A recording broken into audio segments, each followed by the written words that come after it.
सुंदर कहा है। शिव महापुराण में एक संवाद आता है बड़ा सुंदर। माँ पार्वती जी जब बाल्यावस्था में थी, माता पार्वती जी का जब बाल्यावस्था थी, केवल 4 वर्ष की माता पार्वती जी थी, केवल 4 वर्ष।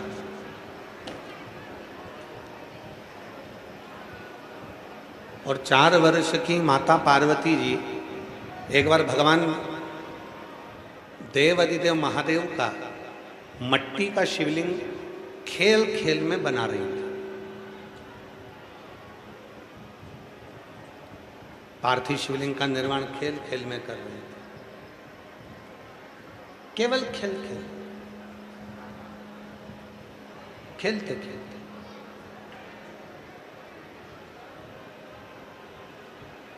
मिट्टी के शिवलिंग को बनाकर माता पार्वती जी लेकर जा रही थी और अपने पिता हिमालय राज के पास पहुंची थी।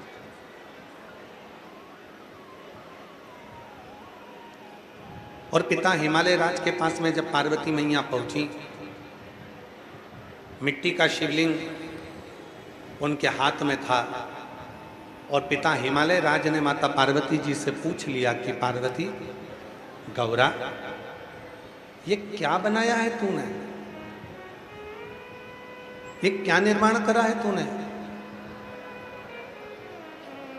पार्वती जी ने कहा, पिताजी मैंने वही निर्माण किया है जो संसार सागर के लोगों को उनकी मंजिल तक पहुंचाएगा।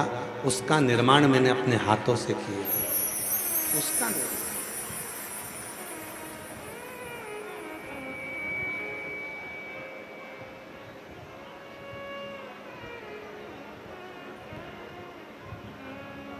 एक पार्थिव शिवलिंग का निर्माण जब हम करते हैं तो केवल वो निर्माण नहीं रहता, वो हमें मंजिल में पहुंचाने का एक रास्ता बना देता।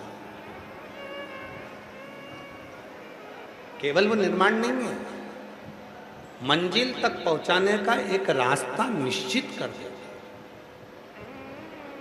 रास्ता। एक बात हम आपसे पूछें, जरा उत्तर देना बलिया वालों, जवाब दीजिएगा। एक रावण और एक मंथरा, 2 थी।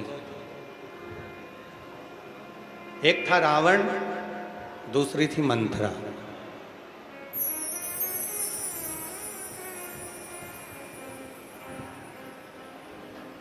पुतला किसका जलाते हो? जम के तो बोलो, रावण का। पर यदि तुम पुतला जला रहे हो रावण का, रावण को तुम हर साल मार रहे हो, पर सही मायने में तो रावण तक पहुंचने को जरूरत ही नहीं थी अगर मंथरा नहीं होती तो। रावण तक पहुंचना ही नहीं होता। रावण तक पहुंचाने वाली कौन है? जम के बोलो, मंथरा। केवल एक मंथरा ऐसी है जिसने राम जी को रावण तक पहुंचा दिया। केवल एक मंथरा ऐसी है जो राम जी को रावण तक पहुंचा देती। केवल एक मंथरा। शंभु शंभु शंभु शंभु शंभु शंभु शंभु। रावण तक राम जी को भेजने वाली केवल मंथरा थी, केवल मंथरा। हम क्या कर रहे हैं? हर साल रावण को जला रहे हैं। आप और हम क्या कर रहे हैं? प्रत्येक वर्ष रावण का दहन करते हैं, हर साल रावण को मारते हैं। पर हम उस मंथरा को नहीं ढूंढ पाते जो हमारे घर में प्रवेश कर कर हमारे घर के लोगों को कानों में भरकर और hamaरे पूरे घर को बर्बाद कर देती है और हमारे जीवन को भी बर्बाद कर देती है। उस मंथरा तक हम नहीं पहुंचे। वो मंथरा को हम और आप ढूंढ नहीं पा रहे। वो मंथरा तक हम और आप पहुंच नहीं पा रहे। वो मंथरा तक आप और हम नहीं पहुंच पा रहे। एक बार जब सही करवा दिया था, बैठ गए थे, फिर वापस वो चालू हो गए। शंभो शंभो शंभो शंभो शंभो। बढ़ाइए, बाहर का प्रेशर अंदर का प्रेशर दोनों बढ़ाइए। शंभो शंभो। हम और आप मंत्रा को नहीं ढूंढ पा।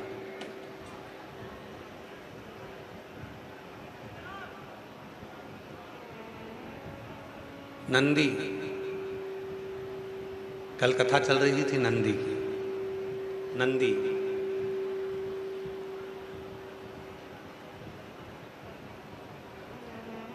भ्रमण करने के लिए निकले हैं।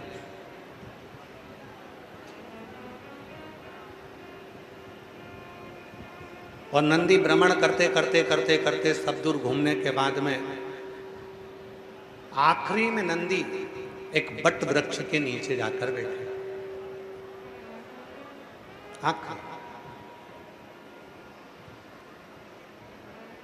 जब नंदी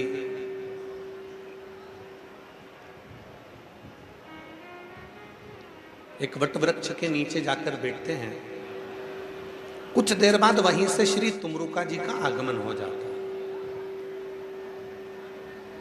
तुमरुका जी जो भगवान शंकर के परम भक्त हैं,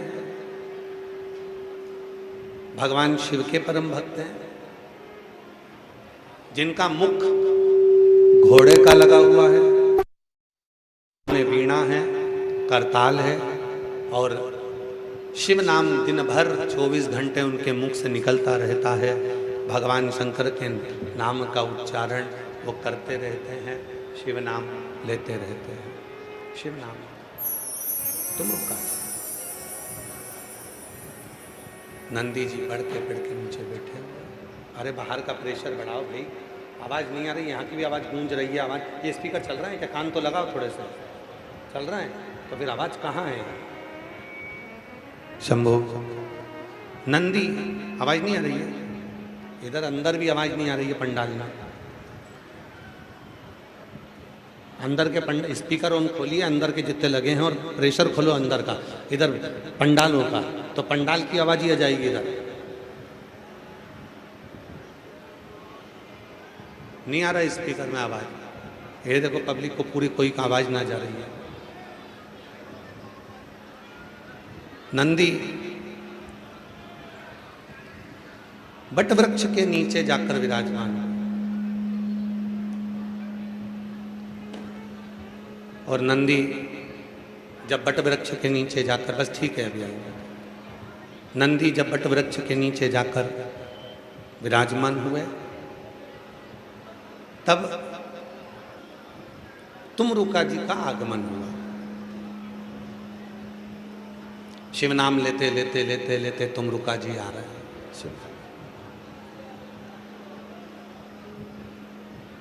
नमः शिवाय, ओम नमः शिवाय, नमः शिवाय, नमः शिवाय।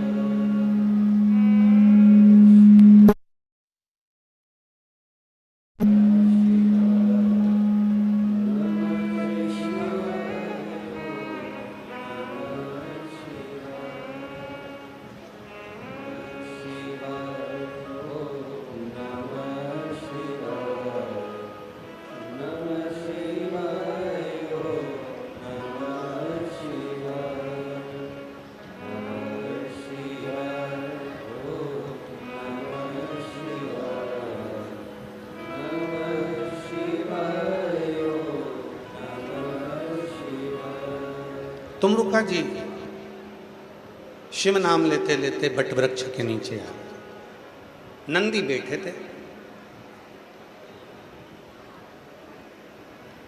थोड़ा मन में जब संशय होता है, जब मन के अंदर कोई संशय उत्पन्न होता है, तो व्यक्ति मौन होता है, चुप। 3 बार व्यक्ति मौन हो जाता है। भीतर अगर का संशय है तो मौन होगा, घर में क्लेश है तो मौन होगा, और तीसरा, यदि उस परमात्मा की भक्ति में लगा है और विश्वास है भगवान पर, तो मौन होगा। फिर उससे बोला नहीं, फिर वो नहीं, फिर उसकी मौनता है, फिर वो बोलता नहीं है, चुप, एकदम शांत। पर कई बार भक्ति में भी ऐसा होता है कि वो नी भी बोले तो भी लोग बुलवा देते हैं। जैसे कल बालेश्वर महादेव के दर्शन करने गए, ना धर्मेंद्र जी सूचना दी है,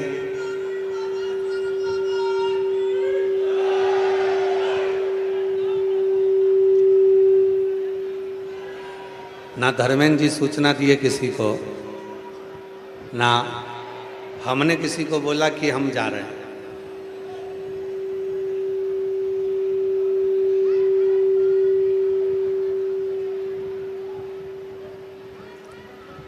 ना हमने किसी को कहा, ना धर्मेंद्र जी बोले। और मंदिर में भर गए लोग। अब भरे तो भरे, अपनी जगह पर थे। जल चढ़ाना था महादेव को, सबके हाथ में थाली, लोटा, गंगा जल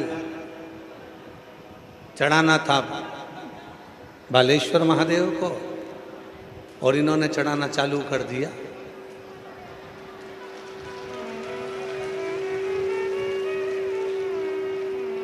महाराज, हम जाते जाते पीछे मुड़े, दरवाजे पर पहुंचने के बाद में जब पीछे मुड़कर दर्शन किया, जब पीछे मुड़कर देखा, पीछे मुड़कर जब दर्शन किया, शंभु शंभु शंभु शंभु शंभु शंभु शंभु शंभु शंभु। थोड़ा अंदर का बढ़ाओ, थोड़ा बाहर का बढ़ाओ, तो दोनों का लेवल बराबर रहेगा। शंभु शंभु। जाते जाते दर्शन किया, पीछे मुड़कर हमने भी महादेव से कहा, बारे प्रभु बड़ी गजब कृपा है तुम्हारी। शाम को गंगा जी के दर्शन करने गए थे, रात हो गई थी तो स्नान नहीं कर पाए, पर मालूम बालेश्वर बाबा ने अपने ही मंदिर में ऐसा जल चढ़वाना प्रारंभ करा कि गंगा जी का स्नान मंदिर में ही करा दिया।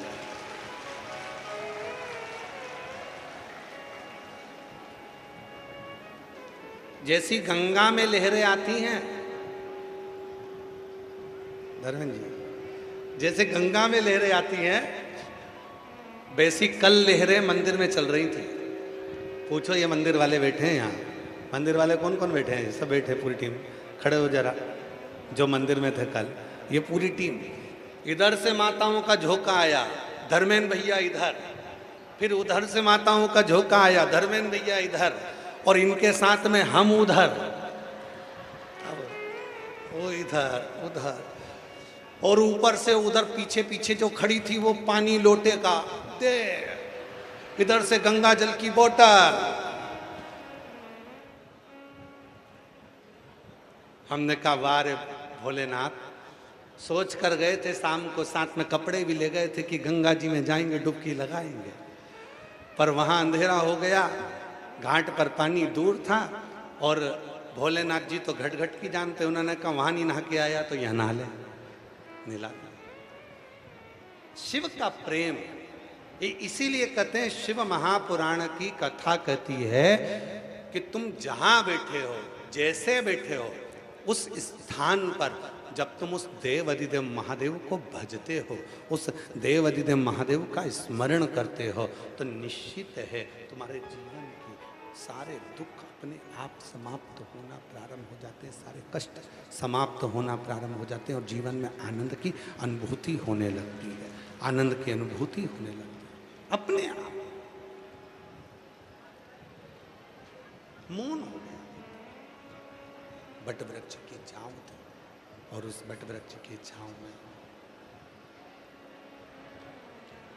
उस बट वृक्ष की छांव में नंदी मौन होकर बैठ गए थे, बट वृक्ष की छांव।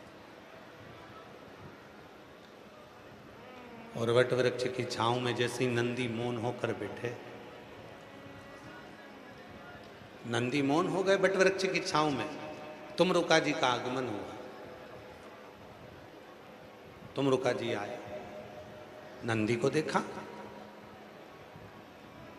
बहुत देर तक तुमरुका जी नंदी को देखते रहे। ये तुमरुका जी कोई साधारण नहीं है। शिव महापुराण की कथा कहती है,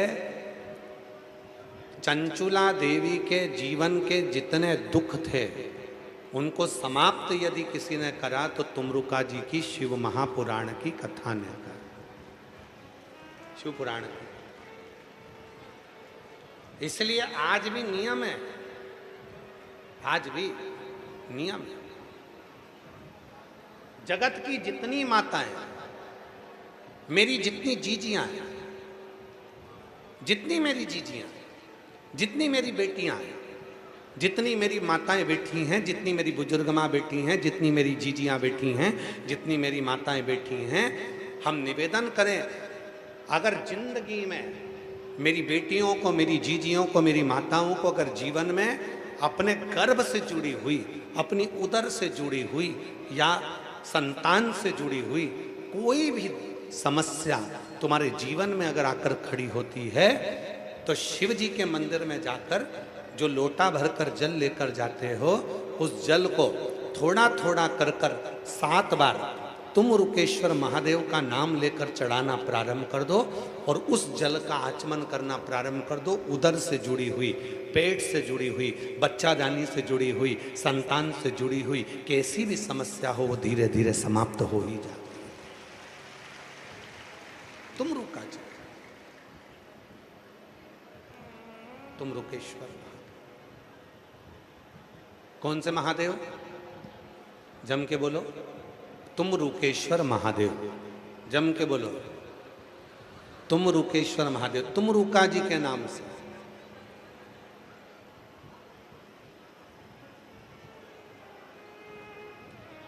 क्यों?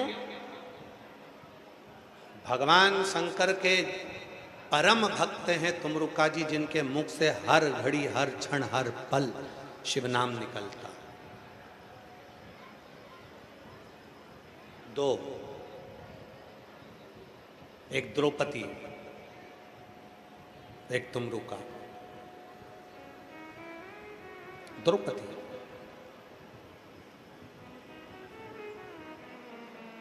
एक बार हमने पहले एक बहुत सुंदर संवाद वर्णन किया था, अगर आप लोगों के स्मरण में हो तो पुनः उसका स्मरण करते हैं। भगवान कृष्ण जा रहे थे, सत्यभामा जी ने पूछ लिया, द्वारकानाथ कहाँ जा रहे हो? भगवान कृष्ण ने कहा, मैं द्रौपदी के यहाँ जा रहा हूं। सत्यभामा जी को बड़ा गुस्सा आया। सत्यभामा जी ने कहा, बताओ, हर 15 मिनट में, आधे घंटे में, 1 घंटे में, 2 घंटे में, 24 घंटे में कम से कम 10 बार भगवान द्वारकानाथ द्रौपदी के यहाँ चले जाते हैं। बार बार द्रौपदी के यहाँ जाने की जरूरत क्या है? भगवान कृष्ण कुछ नहीं बोले, कुछ नहीं। फिर रुक्मणी जी से सत्यभामा जी ने कहा कि द्वारकाधीश को हो क्या गया? जब देखो जब वो द्रौपदी के यहां भागकर चले जाते हैं। रुक्मणी जी ने कुछ नहीं कहा, पर भगवान कृष्ण के मन में आ गया कि सत्यभामा और रुक्मणी के मन में संशय है। ये दोनों के मन में संशय, और इनके संशय को मिटाना जरूरी है। भगवान कृष्ण चलते चलते बोले कि द्रौपदी के यहाँ मैं जा रहा हूं, क्या तुम दोनों चलती हो? इतने में रुक्मणी और सत्यभामा तो चाहती यही थी कि एक बार जाए तो सही, आखिर द्रौपदी के पास ऐसा क्या है जो भगवान द्वारकानाथ हर 24 घंटे में 10 बार द्रौपदी के यहाँ भागकर चले जाते हैं। सत्यभामा जी और रुक्मणी जी चल दी और दोनों गई। द्रौपदी अपने सिर में तेल लगा रही थी, बाल को संवार रही थी, बाल संवार रही थी, और बाल सवारते सवारते सवारते सवारते भगवान कृष्ण पहुंच गए। भगवान कृष्ण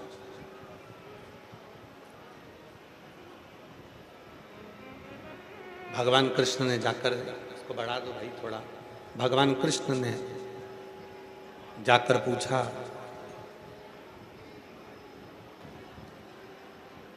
द्रौपदी से, द्रौपदी क्या कर रही है? द्रौपदी कहती है कि भैया मैं अपने केस संवार रही हूं। अच्छा, भगवान बोले कि द्रौपदी तुझे केस संवारने की क्या जरूरत है? तेरी भाभी होना ही है, केस ये संवार देंगे। सत्यभामा ने विचार करा, इससे अच्छा मौका मुझे मिलने वाला नहीं है। आज द्रौपदी से ऐसा बदला लूंगी कि पता चल जाएगा इसको कि भाभी होती कैसी, भाभी होती कैसी।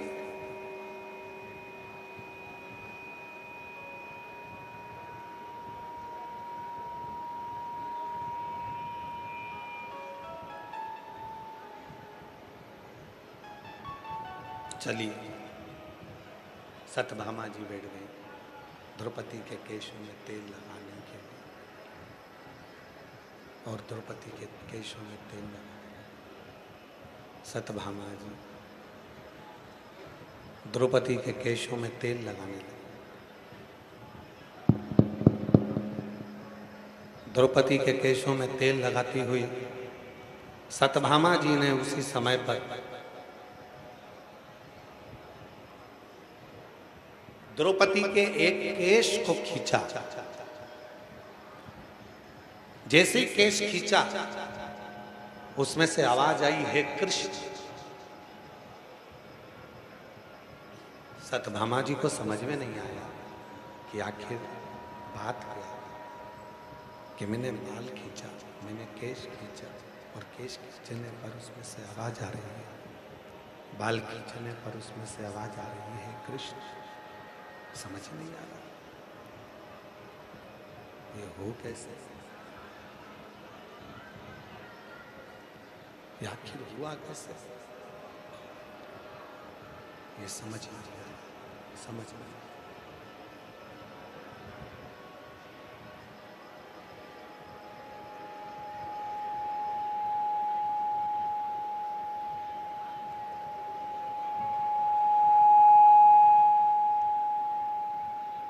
शंभु शंभु शंभु शंभु शंभु शंभु शंभु शंभु शंभु शंभु शंभु शंभु शंभु शंभु शंभु शंभु शंभु शंभु शरणे मां शंभु शंभु शंभु शंभु शंभु, नहीं आ रही आवाज, शंभु शंभु शंभु शरणे,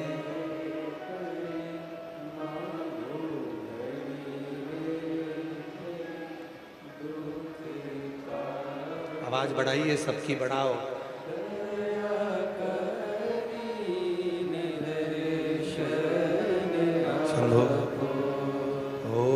शंभु शरणे पड़ी मांगू घड़ी रे घड़ी, दुख काटो दया करी दर्शन आपो।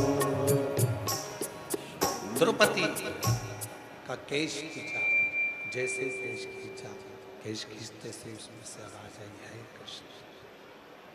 शंभु, उसमें से आवाज आई, है कृष्ण। फिर दूसरा केश खींचा, शंभु शंभु शंभु शंभु शंभु शंभु शंभु। एक बार पूरा फंक्शन बंद कर ले और फिर उसको सेट कर।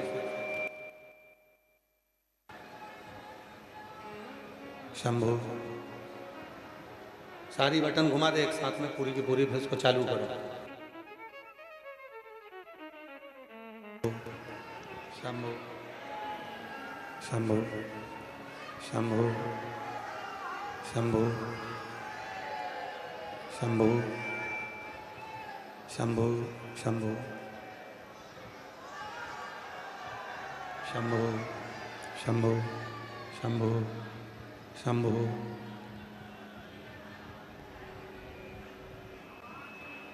शंभु शंभु शंभु शंभु शंभु बढ़ाइए बाहर की बढ़ाओ शंभु शंभु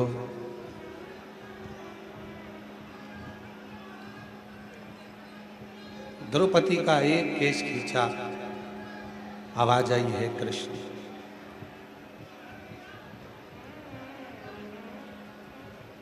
द्रौपदी का दूसरा केश खींचा, आवाज आई है कृष्ण।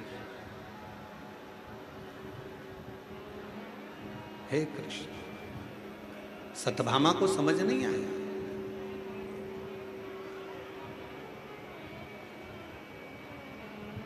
आवाज नहीं आ रही क्या अभी भी अंदर? अरे भाई पंडाल की आवाज खोलिए। लोग 42-45 डिग्री टेम्परेचर में बैठे हैं, इतनी धूप में लोग खड़े हुए हैं। आप लोगों को साउंड पहले से सही करना चाहिए। शंभु शंभु सत्यभामा को बड़ा आश्चर्य हुआ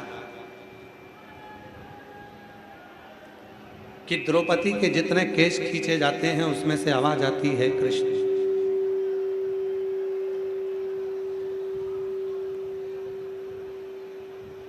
आवाज आती है कृष्ण। आखिर क्यों? किसने? दौड़कर सत्यभामा जी रुक्मणी जी के पास गए। रुक्मणी जी से कहा कि मैंने द्रौपदी का केश खींचा था और उसमें से आवाज आई है कृष्ण।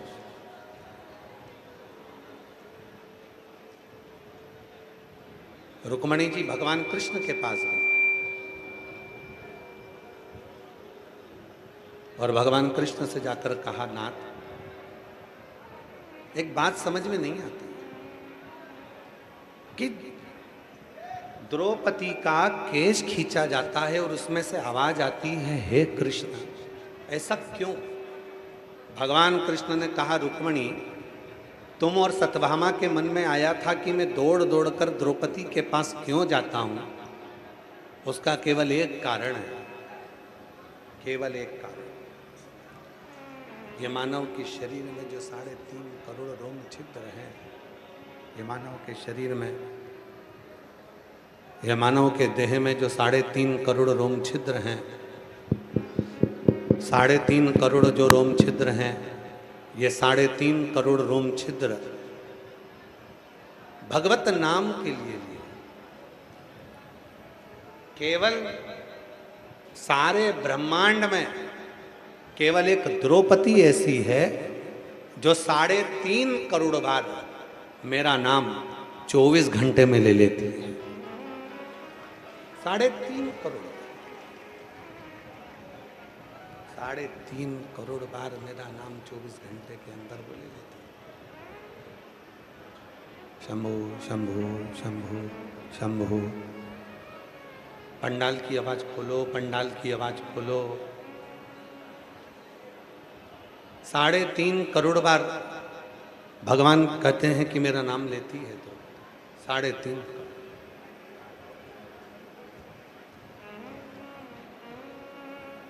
और शंभु शरण पड़े मांगो घड़ी रे घड़ी, दुख काटो दया करी दर्शन आपो। शंभु शरण पड़े मांगो घड़ी रे घड़ी, दुख काटो। शंभु शंभु नेतर शंभु शरण मांगो घड़ी रे घड़ी, दुख काटो दया दर्शन ओ शंभु शंभु शरण पड़ी मांगो घड़ी रे घड़ी दुख काटो दया करी दर्शन आपो। ये केवल एक है द्रौपदी, पूरे ब्रह्मांड में केवल एक अकेली है द्रौपदी, जो 3.5 करोड़ बार मेरे नाम का जाप कर लेती है। 3.5 करोड़, इसके सिवाय कोई नहीं।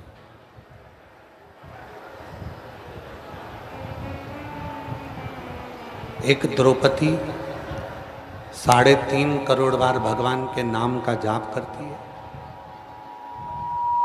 एक तुमरुका जी जो 3.5 करोड़ बार शिव नाम का जप कर लेते, दोनों। एक द्रौपदी 3.5 करोड़ बार भगवान शंकर के नाम का जप करती। एक तुमरुका जी 3.5 करोड़ बार भगवान शंकर के नाम का जप करते, भगवान शिव के नाम का जप करते। 3.5। आप में से कोई है जो 3.5 करोड़ बार भगवान का नाम जप करता? चलो जाने तो पूरे उत्तर प्रदेश में जाओ, मध्य प्रदेश में जाओ, तुम राजस्थान चले जाओ, तुम्हारी मर्जी पड़े, पूरे भारत में पूरे विश्व में घूमी आओ, कोई नहीं मिलेगा जो 3.5 करोड़ बार 24 घंटे में भगवान का नाम 3.5 करोड़ बार ले लेता होगा। पर शिव पुराण की कथा में स्वयं तुमरुका जी नंदी से कहते हैं, नंदी जब कोई 3.5 करोड़ बार भगवान शंकर का नाम जाप नहीं कर सकता तो उसको शिव महापुराण की कथा में जाकर बैठ जाना चाहिए। जब वहां पर मंत्र का जप होता है तो 3.5 करोड़ बार ये रोम छिद्र में वो समाहित हो जाता है।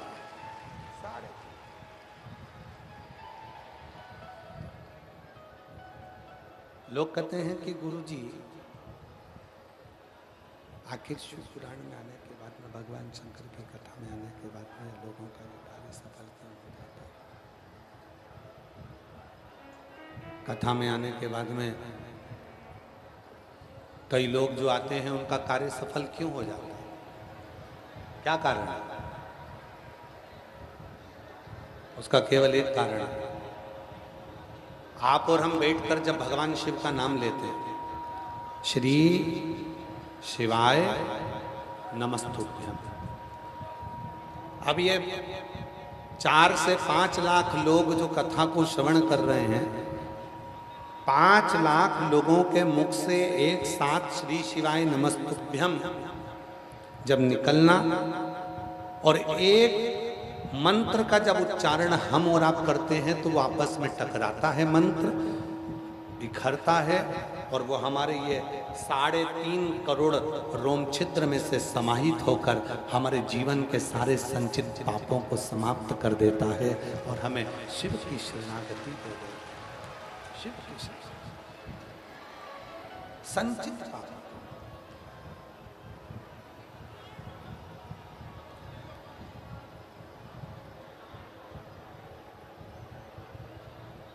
नंदी बट वृक्ष की छांव में बैठे थे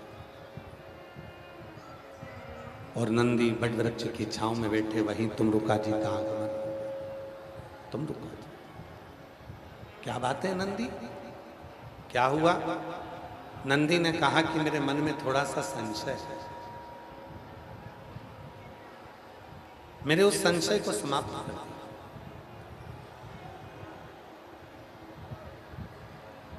मेरे मन का बस छोटा सा संशय, उस संशय को आप समाप्त कर दीजिए। क्या संशय है? नंदी ने कहा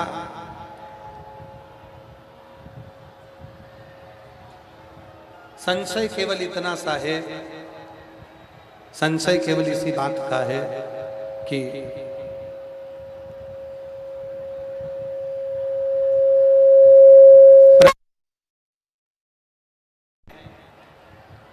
वो तो अपने आप में स्वर्ग है, पृथ्वी के जितने भी धाम है वो अपने आप में स्वर्ग है, अपने आप में स्वर्ग। पर मान लो यदि घर को स्वर्ग बनाना है तो क्या करना पड़ेगा? सुन लो बलिया की जीजियों, बलिया के जितने मेरे जीजा बैठे हैं, मेरी जितनी जीजियां बैठी हैं, जितने मेरे बेटियां बैठी हैं, जितने बेटा बैठे हैं, जितने बुजुर्ग माँ बाप बैठे हैं, उन सबको निवेदन करो, ध्यान से सुनना। नंदी ने प्रश्न किया कि घर को स्वर्ग बनाना हो तो क्या करना पड़ेगा? क्या करना पड़ेगा?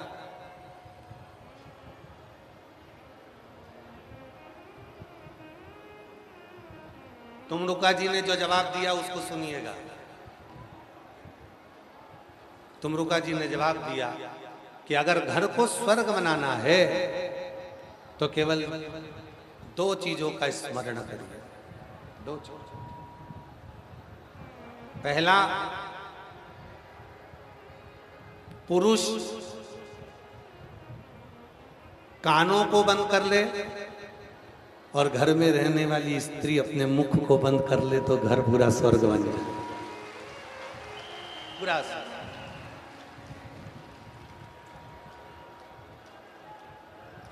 पूरा घर स्वर्ग है।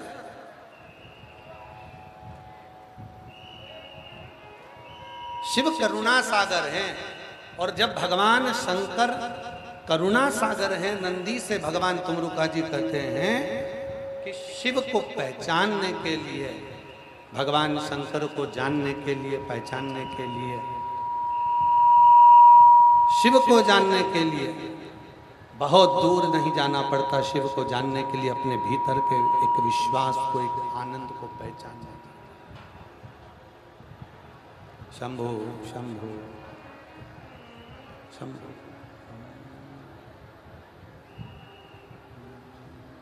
शंभु शरणे पड़े मांगू घड़ी रे घड़ी, दुख काटो दया करी इन दर्शन आपो। शंभु शरणे पड़े मांगू घड़ी रे घड़ी, दुख काटो दया करी न दर्शन आपो। शंभु शरणे पड़ी घड़ी रे घड़ी, दुख काटो दया करी न दर्शन आपो। शंभु शरणे पड़ी मांगू घड़ी रे घड़ी, दुख काटो दया करी न दर्शन आपो। शंभु शरणे पड़ी मांगू घड़ी रे घड़ी, दुख काटो दया करी न दर्शन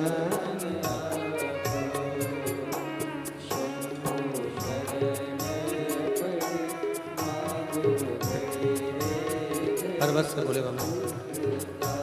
ओ दया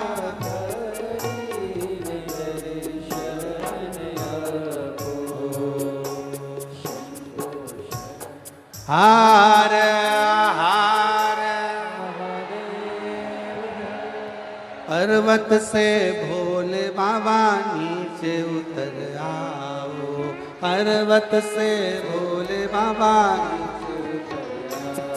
ओ पर्वत से भोले बाबा नीचे उतर आओ। ओ पर्वत से भोले बाबा नीचे उतर आओ। ओ देर ना लगाओ भोला, देर ना लगाओ। ओ भोला देर ना लगाओ। ओ देर ना लगाओ भोला, देर ना लगाओ। देर ना लगाओ भोला, ओ पर्वत से भोले बाबा नीचे उतर आओ, पर्वत से भोले बाबा नीचे उतर आओ, ओ पर्वत से भोले बाबा नीचे उतर आओ, पर्वत से भोले बाबा नीचे उतर आओ। देर ना लगाओ भोला, देर ना लगाओ, देर ना लगाओ भोला, देर ना लगाओ, देर ना लगाओ भोला, देर ना लगाओ, देर ना लगाओ भोला, देर ना लगाओ। पर्वत से भोले बाबा नीचे उतर आओ, पर्वत से भोले बाबा नीचे उतर आओ, ओ पर्वत से भोले बाबा नीचे उतर आओ, पर्वत से भोले बाबा नीचे उतर आओ। देर ना लगाओ भोला, देर ना लगाओ, देर ना लगाओ भोला, देर ना लगाओ, देर ना लगाओ भोला, देर ना लगाओ। ओ भोले के लाल मैंने भोजन बनाया, भोले के लाल मैंने भोजन बनाया, भोले के लाल मैंने भोजन मंगाया, भोले के लाल मैंने भोजन बनाया। ओ जल्दी से आओ भोला देर ना लगाओ, आओ भोला, देर ना लगाओ, ओ जल्दी से आओ भोला देर ना लगाओ, से आओ भोला, देर ना लगाओ। ओ पर्वत से भोले बाबा नीचे उतर आओ, पर्वत से भोले बाबा नीचे उतर आओ, ओ पर्वत से भोले बाबा नीचे उतर आओ, पर्वत से भोले बाबा नीचे उतर आओ। ओ देर ना लगाओ भोला देर ना लगाओ भोला, देर ना लगाओ, ना लगाओ भोला देर ना लगाओ, ना लगाओ भोला, देर ना लगाओ। राधे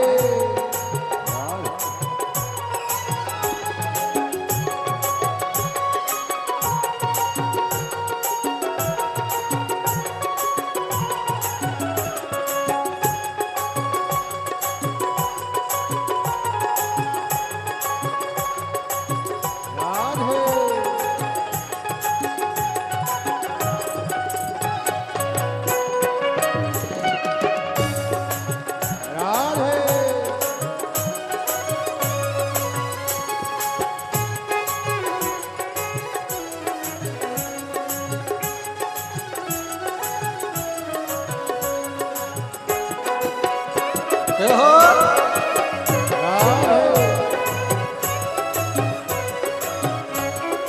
भोले के लान मैंने गंगा जल मंगाया, भोले के लाल मैंने गंगा जल मंगाया, ओ भोले के लान मैंने गंगा जल मंगाया, भोले के लाल मैंने गंगा जल मंगाया। ओ जल्दी से आओ भोला देर ना लगाओ, आओ भोला, देर ना लगाओ, ओ जल्दी से आओ भोला देर ना लगाओ, आओ भोला, देर ना लगाओ। ओ पर्वत से भोले बाबा नीचे उतर आओ, पर्वत से भोले बाबा नीचे उतर आओ, ओ पर्वत से भोले बाबा नीचे उतर आओ, पर्वत से भोले बाबा नीचे उतर आओ। ओ देर ना लगाओ भोला देर ना लगाओ, लगाओ भोला, देर ना लगाओ, ओ देर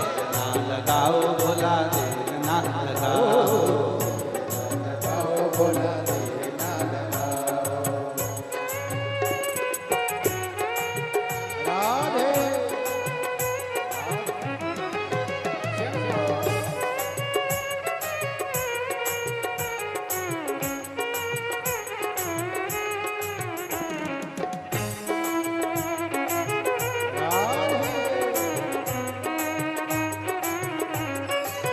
बड़े प्रेम से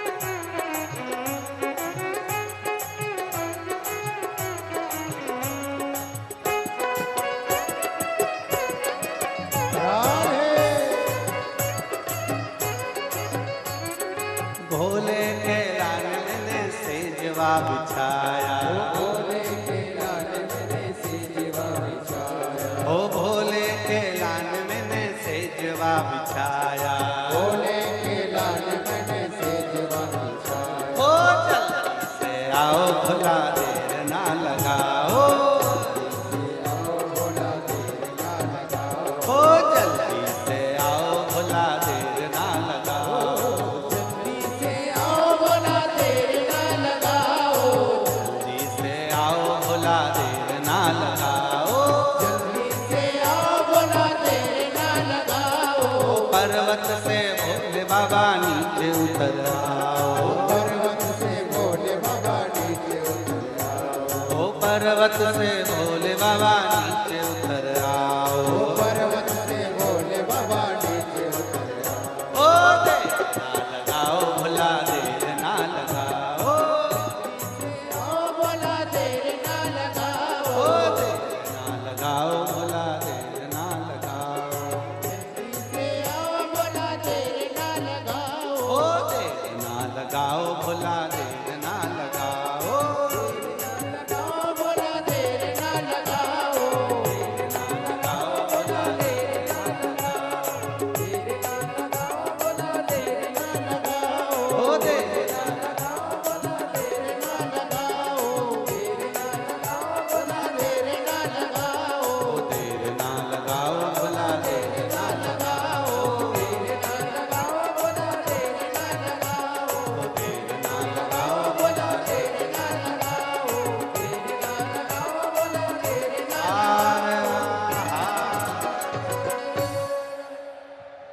अपने स्थान पर बैठकर भगवान देव अधिदेव महादेव से अपने मन की बात करें, प्रार्थना करें, निवेदन करें, विनय करें, बाबा को मन का भाव कहें, हृदय से प्रार्थना करें, विनय करें, बड़े भाव से। ये कथा 15 जून तक चलेगी। कल कथा की शिवरात्रि रहेगी, परसों कल तो कथा का समय यही 1 बजे से 4 बजे तक ही रहेगा, और परसों कथा का समय सुबह 8 बजे से 11 बजे तक हो जाएगा, और परसों के दिन कथा विराम हो जाएगा। फिर 18 जून से 24 जून तक बठिंडा पंजाब में शिव महापुराण की कथा प्रारंभ हो जाएगी 2 बजे से 5 बजे। आज शिवरात्रि है, अधिक मास की। बाबा को अपने मन का भाव कहिए, प्रार्थना करिए, निवेदन करिए, विनय करिए। जहाँ जगह मिले वहाँ बैठकर बाबा को अपने मन का भाव कहिए, हृदय से प्रार्थना करिए।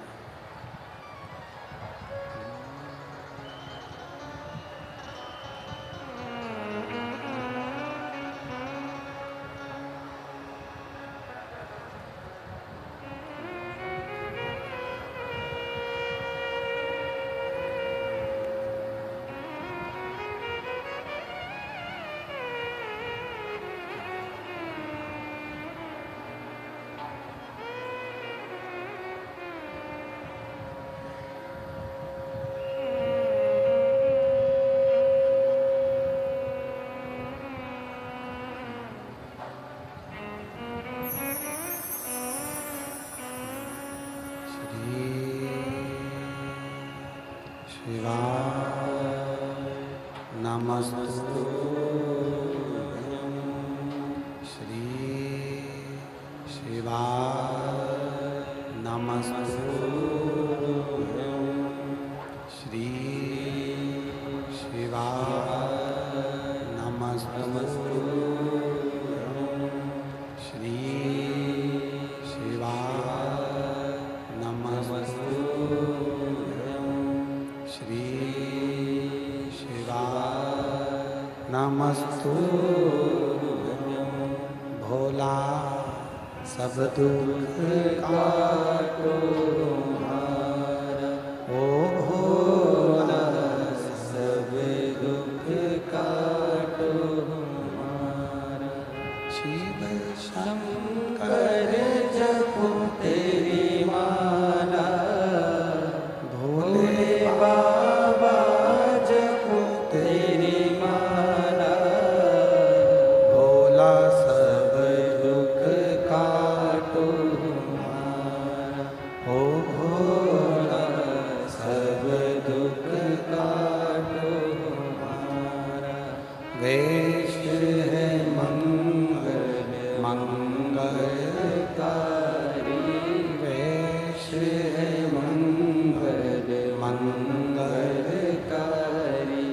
शमशान वासी हमारा, शमशान वासी हमारा, ओ भोला सब दुख काटो हमारा, ओ भोला सब दुख काटो हमारा।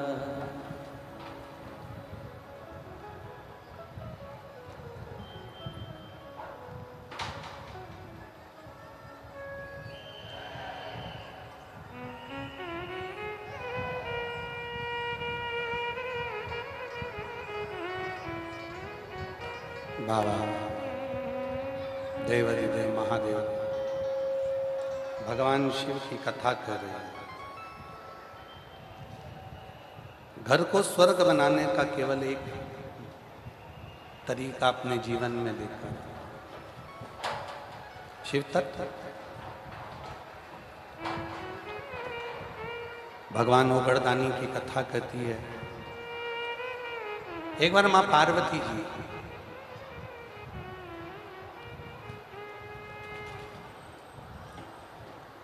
भगवान शिव के साथ में आनंद के साथ विराजित है और माता पार्वती जी भगवान शिव के साथ में आनंद के साथ विराजित थी। तभी पार्वती जी के कुछ प्रश्न हैं जो भगवान शंकर से उन्होंने उत्तर मांगा। कुछ प्रश्न माता के। पहला,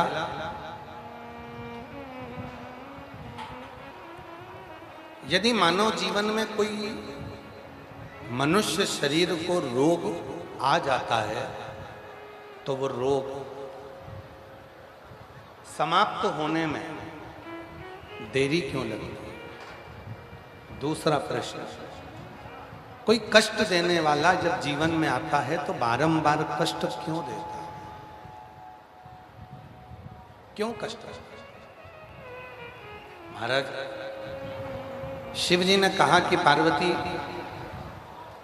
हमारे शरीर में जितने भी रोग आते हैं ये हमारे एक जन्म के नहीं रहते। हमारे शरीर के जितने रोग हैं ये ना जाने पूर्व में जो हम कर्म कर कर आए हैं, 83,99,999 योनियों में जो हमने कर्म करा होता है वो 84,00,000वें नंबर की योनि में आकर हमको भोगना पड़ता। उस कर्म को भोगना। पर उन आए हुए सारे दुखों को जब जीव शिव की शरणागति में पहुंचता है तो वो समाप्त कर देता है।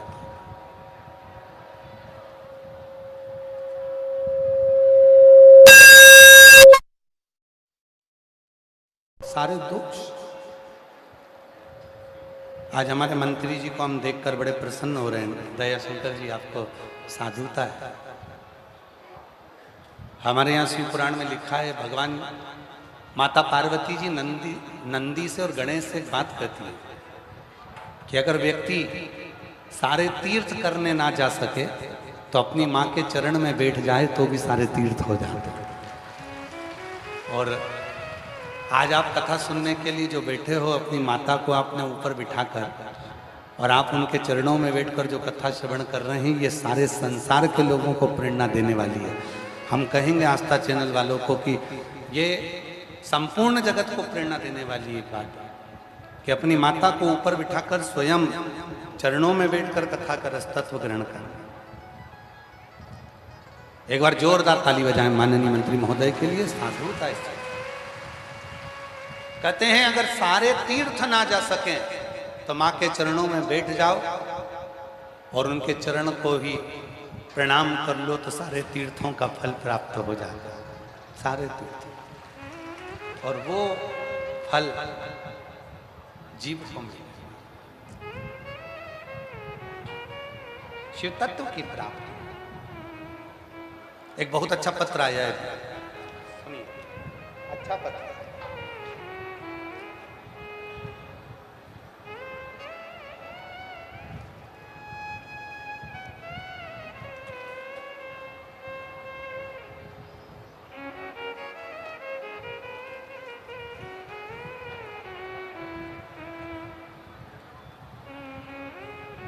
मेरा नाम नंदिनी गुप्ता है, पति का नाम पवन कुमार गुप्ता है।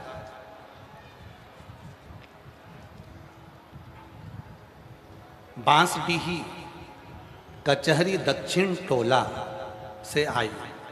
कहीं बैठी हों तो हाथ हिला सकती हैं और आई हों तो आ सकती हैं बेलपत्र में। मेरा नाम नंदिनी गुप्ता, पति का नाम पवन कुमार गुप्ता। मैं बांसडीही कचहरी दक्षिण टोला से आई हूँ। गुरुजी, मेरी शादी 16 फरवरी 2015 में हुआ था।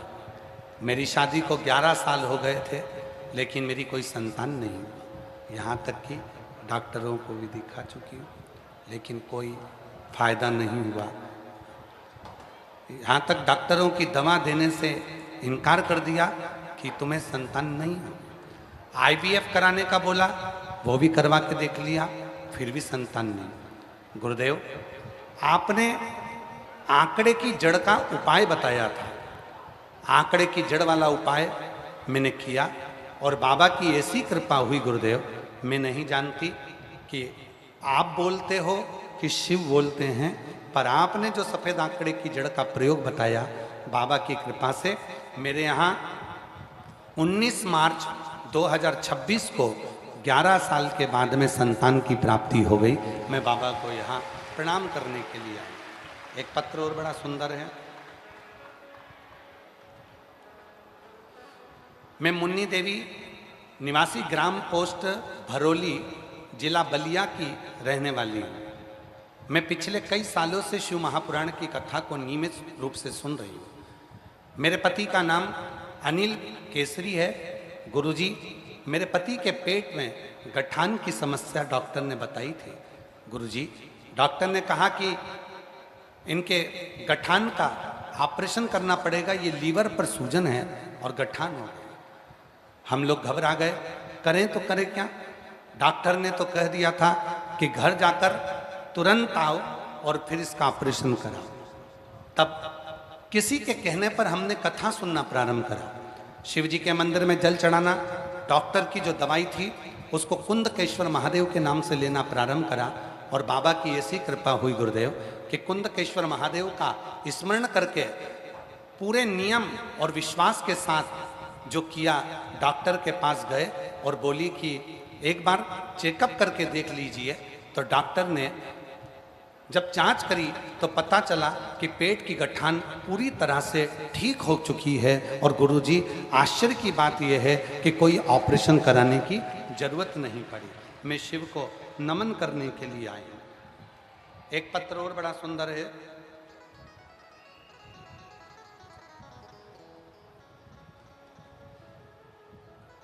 मैं आया कुमारी पुत्र रोहित कुमार, चंदवा टोला, आरा, बिहार से हैं।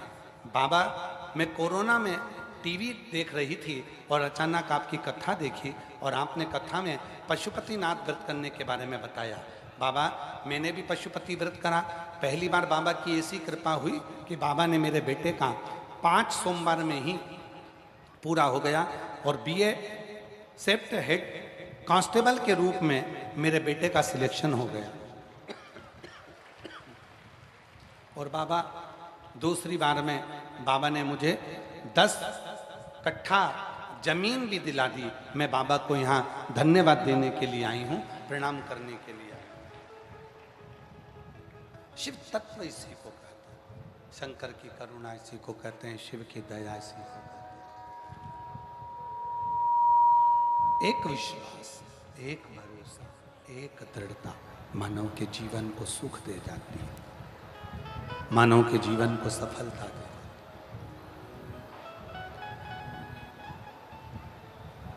पार्वती मैया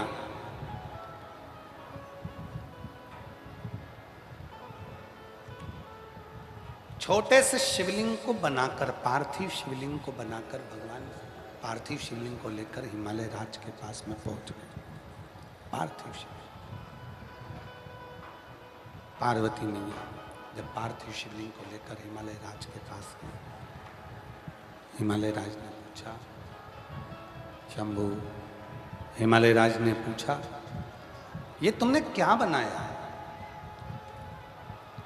पार्वती जी कहती हैं, पिताजी, मैंने जो ये शिवलिंग का निर्माण करा है, ये शिवलिंग ही मुझे मंजिल तक पहुंचा। पूरी शिव महापुराण को उठाकर देख लीजिए, पूरी स्कंद पुराण को उठाकर देख लीजिए, पूरी लिंग पुराण को उठाकर देख लीजिए, पूरी नर्मदा पुराण को उठाकर देख लीजिए। पूरी पुराण में 33 कोटि देवता में से ऐसा कोई देवता नहीं छूटा होगा जिसने शंकर के शिवलिंग को बनाकर पूजन ना करी हो। सबने शिवलिंग की पूजन करी,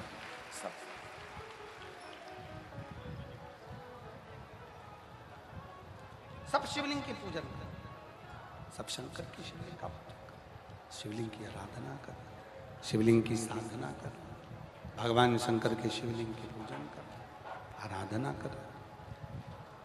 एक भी देवता ऐसा ना रहा जिसने शंकर के शिवलिंग की साधना, आराधना, पूजन नहीं करे। सब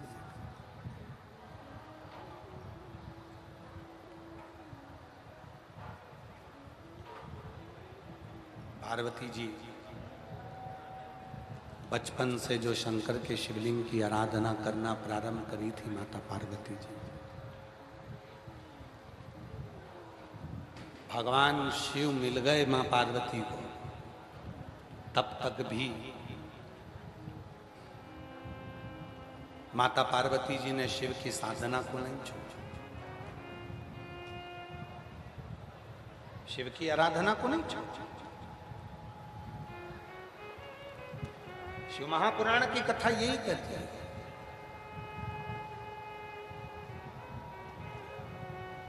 एक होती है गुलाब जामुन और एक होता है गुलाब का फूल।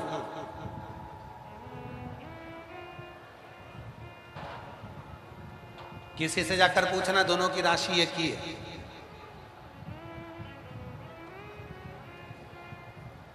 गुलाब जामुन और गुलाब के फूल की राशि एक ही है। सबसे ज्यादा सुखी कौन है? गुलाब जामुन मावे से बनती है, खोए से बनकर तैयार घी में चली जाती है, घी में तल के तैयार तरबतर घी में चाशनी में चली जाती है, चाशनी में तरबतर तैयार। सबसे ज्यादा सुखी अगर कोई है तो वो गुलाब जामुन है, गुलाब जामुन। और एक है गुलाब का फूल, कांटों में जन्म लिया, कांटों में बड़ा, कांटों में रहा और आखिरी में कांटों में से टूटा और महादेव के चरणों में चला गया। महादेव एक गुलाब जामुन, गुलाब का फूल, दोनों की राशि एक है।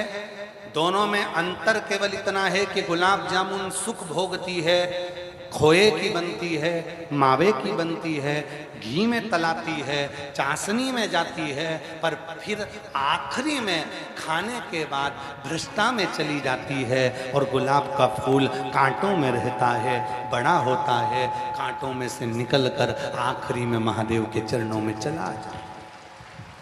महादेव के चरणों में शिव कथा कर रहे। अगर जिंदगी में थोड़े बहुत कांटे आए, जीवन